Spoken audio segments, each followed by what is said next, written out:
Techy Green Thumbs. I hope this finds you well, and welcome back to the channel. Listen, it's a Sunday afternoon here in Deep South Texas. It's like 82 degrees today. I decided to do a couple things this afternoon. A little treat for you guys. I swear to you, this is not a cooking channel. This is a passionate gardener's channel.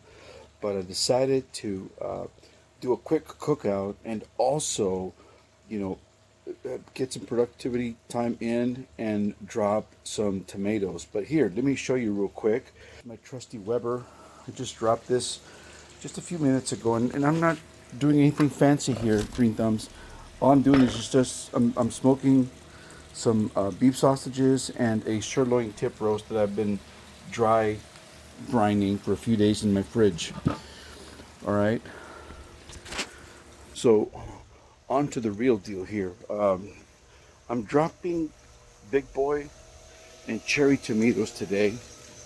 It's a gorgeous, gorgeous day. I'm telling you right here. So let me show you my setup here on how I plan a tomato plant drop. Okay, let me flip quick. So you can see here that I've already dropped, the first four here. Okay, these ones that I dropped right here, these right here are the big boy tomatoes. Okay, so I've already dropped, my four here, and just for reference here, I've got a tape measure here so that you guys know.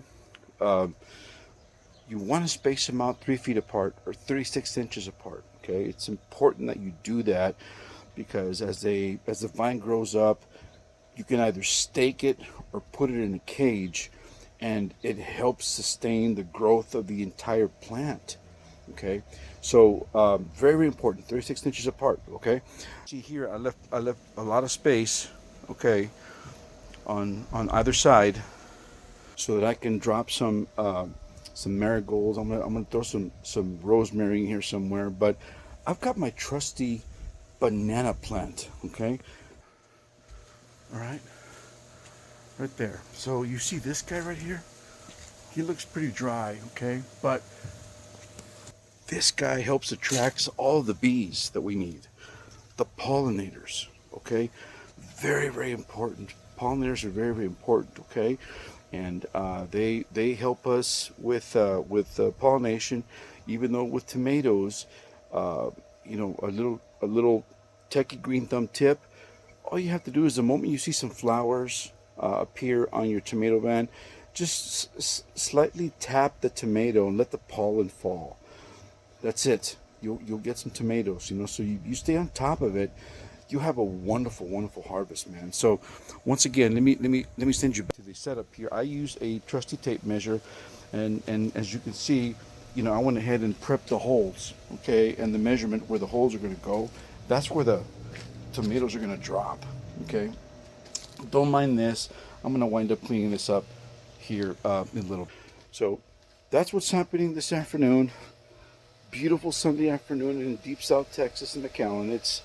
I know it's the dead of winter for some of you folks in other parts of the country, but mind your temperatures. Okay, the moment your last frost has passed, that's the time that you can just go down to your big box store, pick yourself some tomato plants and drop them in the ground.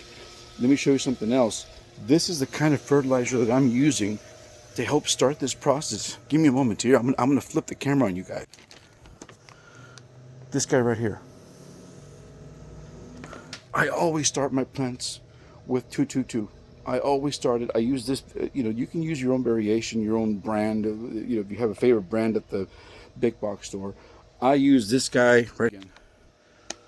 Okay, Dr. Earth. Okay, any big box store, a Walmart is going to have that. I'm not endorsed by these people.